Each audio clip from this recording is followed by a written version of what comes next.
Hello students, welcome back. ये question है 2006 के एग्जाम में से। अब ये स्टेटमेंट थोड़ी सी लेंथी है। ये क्वेश्चन देख के आपको लग सकता है कि ये डिफिकल्ट होगा, बट बिलीव मी ये इतना डिफिकल्ट क्वेश्चन नहीं है। रादर मैं कहूँगा ये इजी टू मॉडरेट क्वेश्चन है। ओके, जब भी मैं ये क्वेश्चन ऑफलाइन क्लासेस में कराता था तो पूरी स्टेटमेंट पढ़ने के बाद भी बच्चों को समझ नहीं आता था कि पूछा क्या गया है। तो ऐसा करते हैं, पहले मैं आपको पूरा क्वेश्चन ही एक्सप्लेन करता हूं, उसके बाद आई display the image of the question. Okay, आप चाहो तो पढ़ सकते हो। सबसे पहले आपको ये फंक्शन गिवन है। ओके, फंक्शन की सारी मेन टर्म्स बताई गई हैं, यानी कि इन सब वैल्यूज पर फंक्शन की आउटपुट 1 होगी। अब नेक्स्ट चीज जो मैं डिस्कस करना चाहता हूं वो है स्टैटिक हजार्ड्स। देखो, ये सारी वैल्यूज पर आउटपुट है 1। मान लो मैं 5 से 7 पे जा रहा हूं, यानी कि इनपुट पहले थी 5, मैंने चेंज करके इनपुट को बना दिया 7। अब आउटपुट दोनों पर 1 होगी। ओके, यानी कि 5 पे भी आउटपुट 1 थी, 7 पे भी आउटपुट 1 है। बट ये चेंज करते वक्त, यानी कि जब इनपुट चेंज हो रही है उस टाइम कुछ नैनो सेकंड्स या माइक्रो सेकंड्स के लिए अगर हमारी आउटपुट 0 हो रही है, देखो इन दोनों पर तो 1 1 होनी चाहिए, बट जब चेंज हो रहा है 5 से 7 पे जा रहे हैं उस टाइम अगर आउटपुट 0 हो रही है, भले ही कम टाइम के लिए, उसे हम कहते हैं स्टैटिक 1 हजार्ड। यानी कि आउटपुट हमें चाहिए थी कॉन्टिन्यूसली 1, क्योंकि इन दोनों वैल्यूज पर 1 ही है। बट चेंज परफॉर्म करते वक्त अगर आउटपुट डिप हो रही है टू 0, हम कहेंगे स्टैटिक 1 हजार्ड है। साथ ही साथ क्वेश्चन में उन्होंने बता रखा है सिर्फ ऐसे चेंजेस अलाउड हैं जिनमें 1 बिट डिफरेंस हो। यानी कि 12 से 13 में देखो, यह है 12 110 1100, यह 13 1101, सिर्फ 1 बिट का डिफरेंस है। ओके, ऐसे ही इनपुट वैल्यूज में आप स्विच कर सकते हो जिनमें 1 बिट का डिफरेंस है। जैसे 5 और 7 में 1 ही बिट का डिफरेंस है। एक और एग्जांपल देखो, 13 और 15 में भी 1 ही बिट का डिफरेंस होगा। 13 इज 1101, 15 इज 1111। ओके, अब ऐसे ही चेंजेस हम कर सकते हैं और हम चाहते हैं स्टैटिक 1 हजार्ड ना हो, यानी कि आउटपुट कॉन्टिन्यूसली 1 चाहिए, मोमेंटरीली भी वो 0 ना हो। ओके, अब मैं यहाँ पे वीडियो को रोक के एक क्वेश्चन डिस्प्ले करूंगा, यही वाला। आप चाहो तो उस क्वेश्चन को पढ़ सकते हो, एल्स यू कैन स्किप 10 और 20 सेकेंड्स।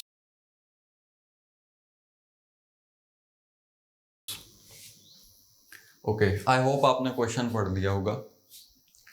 अब ये आपको क्वेश्चन में गिवन है और पूछा है इन चारों ऑप्शंस में से कौन से प्राइम इम्प्लीकेंट्स अगर हम इंप्लीमेंट करें तो स्टैटिक 1 हजार्ड नहीं आएगा, यानी कि आउटपुट मोमेंटरली डिप नहीं करेगी। ओके, तो ये चारों प्राइम इम्प्लीकेंट्स हैं। ओके, यानी कि हमने इस फंक्शन का के मैप बनाया और वो कह रहे हैं अगर हम ऐसी ग्रुपिंग करें क्या उस केस में आउटपुट में मोमेंटरली 0 आएगी या नहीं। ऑप्शन बी है ऐसी grouping and so on. Okay, 4 groupings अलग अलग उन्होंने बताई हैं।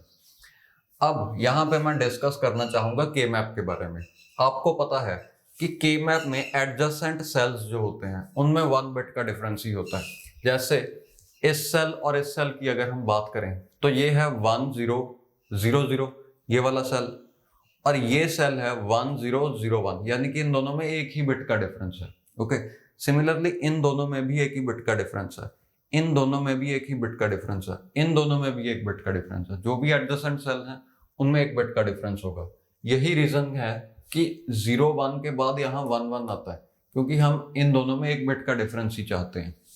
ओके, बट आप देखो अगर 0 1 के बाद में यहाँ पे 1 0 रख देता तो दोनों बिट्स फ्लिप हो रही हैं। We don't want that. Okay, अब नेक्स्ट थिंग है, अगर सारे एडजेसेंट वंस, जहां पे भी एडजेसेंट वंस आ रहे हैं, अगर मैं उन्हें एक ही प्राइम इम्प्लीकेंट में रख दूं, जैसे यहां पे मैंने किया हुआ है, ये दोनों एडजेसेंट हैं तो ये एक ही प्राइम इम्प्लीकेंट में है, ये दोनों एडजेसेंट हैं ये भी एक ही प्राइम इम्प्लीकेंट में है, ये दोनों आप देखो एडजेसेंट हैं ये भी एक ही प्राइम इम्प्लीकेंट में है, ये दोनों जो एडजेसेंट हैं ये भी एक ही प्राइम इम्प्लीकेंट में है। अगर मैं ऐसी ग्रुपिंग करूं और उसका सर्किट इंप्लीमेंट कर दूं, तब हम ये कह सकते हैं कि उसमें स्टैटिक 1 हजार्ड नहीं होगा जब हम 1 बिट का डिफरेंस ला रहे हैं। ओके, यानी कि इनपुट ऐसे चेंज कर रहे हैं कि 1 ही बिट चेंज हो।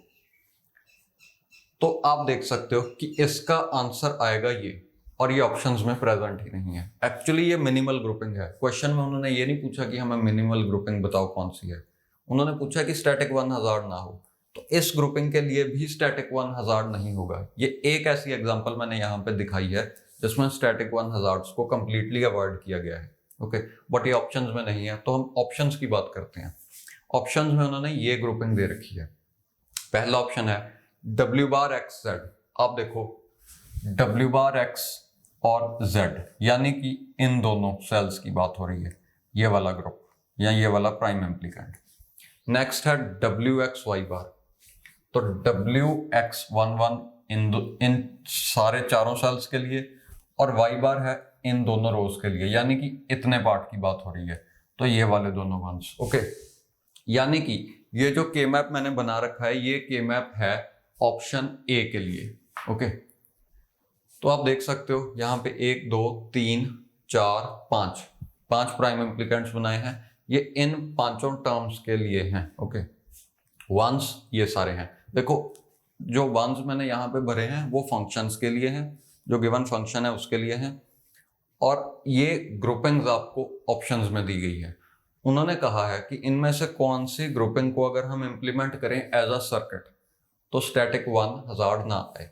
पहले ऑप्शन की बात करो, इसमें ये दोनों वंस हैं तो एडजेसेंट, बट इनका ग्रुप नहीं बना हुआ, यानी कि यहाँ पे स्टैटिक वन हजार्ड होगा, तो ऑप्शन ए गलत है। This one can not be your answer, क्योंकि जब हम यहां से यहां स्विच करेंगे 1 बिट का डिफरेंस है। देखो ये है 15 और ये है 13। जब मैं 15 से 13 पे जाऊंगा 1 बिट डिफरेंस होगा, या मैं 13 से 15 पे जाऊंगा तब भी 1 बिट डिफरेंस होगा। बट क्योंकि ये एक प्राइम इम्प्लीकेंट के पार्ट नहीं है, यानी कि ऐसा ग्रुप यहाँ पे बनाया ही नहीं गया, इसलिए स्टैटिक वन हजार्ड हो सकता है, यानी कि हो सकता है कुछ समय के लिए इनपुट 0 हो जाए। तो इसका सोल्यूशन है ये एक प्राइम इम्प्लीकेंट ऐड कर दो, दैट्स इट। बट हम इसे डिटेल में समझेंगे कि ऐसा करने से स्टैटिक वन हजार्ड एलिमिनेट कैसे हो रहा है। ओके, सबसे पहले एनालाइज करते हैं कि 13 जब होगी हमारी इनपुट 13 होगी, ये वैल्यूज हैं W X Y Z के लिए। ओके, 1 1 0 1 और 15 है 1 1 1 1। ओके, जब इनपुट है 1 1 0 1, उस केस में आप देखो Y बार है, यहाँ पे भी Y बार है, यानी कि इसकी आउटपुट 1 होगी। देखो Y की वैल्यू 0 है और यहाँ पे 0 कॉम्प्लीमेंट 1 हो जाएगा, तो ये गेट 1 आउटपुट करेगा, ये गेट भी 1 आउटपुट करेगा, बाकी के सारे गेट्स की आउटपुट होगी 0।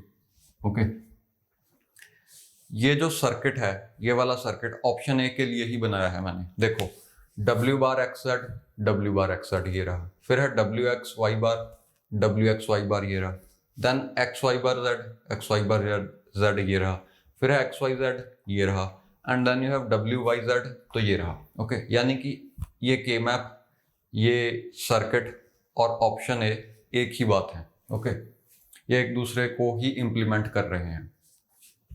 अब 13 इनपुट पर ये दोनों गेट्स की आउटपुट है 1, हम अभी देख चुके हैं। इसको अभी आप निग्लेक्ट कर दो। Okay, I am erasing this. और इन तीनों गेट्स की आउटपुट है 0। अब मैंने y को चेंज करके 1 बना दिया, यानी कि हम इस इनपुट पर चले गए। क्या यहां पे कुछ टाइम के लिए ही सही आउटपुट 0 हो सकती है या नहीं? देखो अब ऑल वंस हैं, यहां पे भी कोई बार नहीं, यानी कि इसकी आउटपुट 1 हो जाएगी।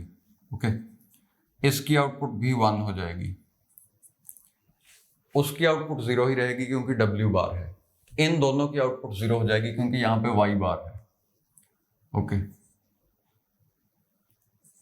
सर्किट स्टेबलाइज हो चुका है, यानी कि पहले भी हमारी आउटपुट 1 थी, अब भी आउटपुट 1 ही है।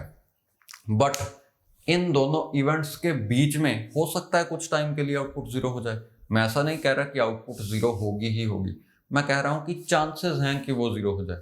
देखो इन दोनों ने आउटपुट स्विच की फ्रॉम 1 to 0। सबसे पहले इनकी आउटपुट 1 थी, ये 1 से 0 चली गई। ओके, ये ऑलरेडी 0 ही थे, हो सकता है उस टाइम कुछ सेकंड्स के लिए, कुछ माइक्रो सेकंड्स के लिए आउटपुट 0 हो जाए, फिर इन्होंने अपनी आउटपुट को 1 कर दिया तो फाइनल आउटपुट फिर से 1 होगी।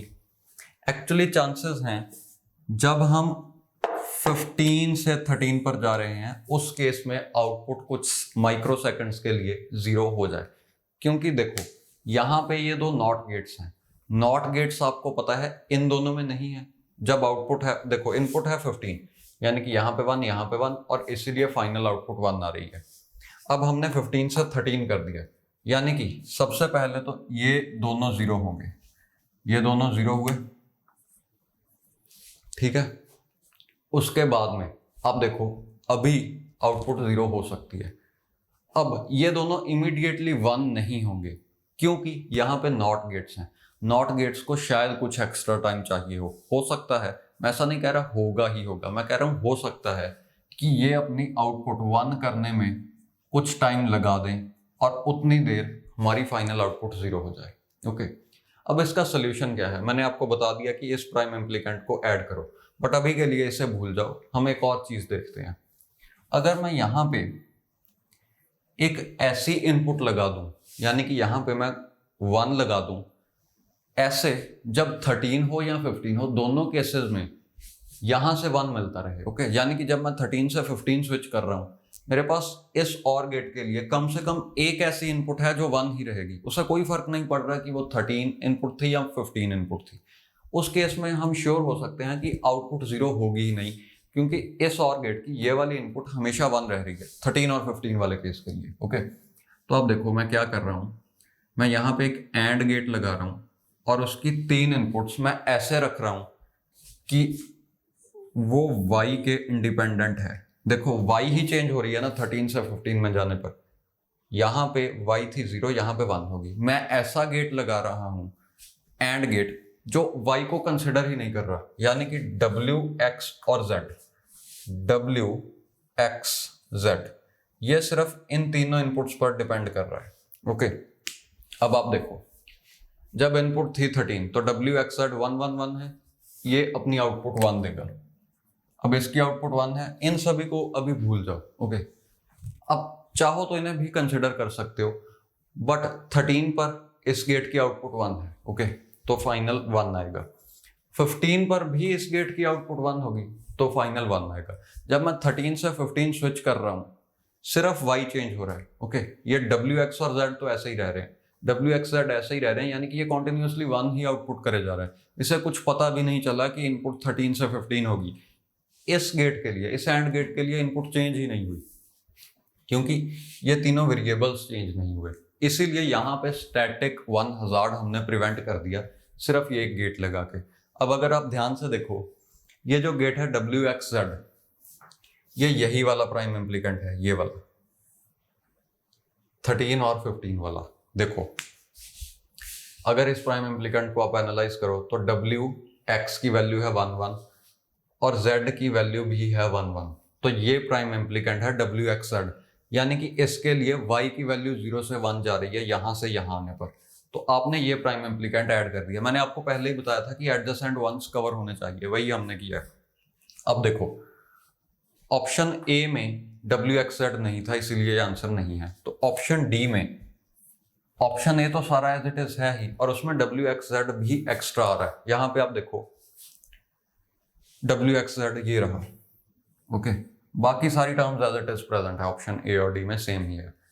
तो हमें ये सारी टर्म्स चाहिए थी स्टैटिक 1 हजार्ड को प्रिवेंट करने के लिए, वो ऑप्शन डी में प्रेजेंट है। That means option D is our answer. Option D को अगर हम इंप्लीमेंट करें, या तो हम ये सर्किट बना लें, छोटा सर्किट होगा क्योंकि ये मिनिमल है, तब भी स्टैटिक 1 हजार्ड नहीं आएगा, या हम ये सर्किट बना लें तब भी स्टैटिक 1 हजार्ड नहीं आएगा। ओके, अब देखो इसे इंप्लीमेंट करने पर जितने भी एंड गेट्स लगे हैं, हर बारी एक ना एक ऐसा एंड गेट होगा, जब भी आप 1 बिट डिफरेंस कर रहे हो, हर बारी इनमें से कोई ना कोई एक एंड गेट ऐसा होगा जिससे उस चेंज का पता ही नहीं चल रहा, उसके लिए आउटपुट कांस्टेंट ही रहेगी। जैसे यहाँ पे हमने देखा था कि आउटपुट कांस्टेंट ही रह रही है। ओके, बिल्कुल वैसे ही हर बारी आप इस चीज की गारंटी कर सकते हो कि आउटपुट कॉन्टिन्यूसली 1 ही होगी। Okay, so answer is option D.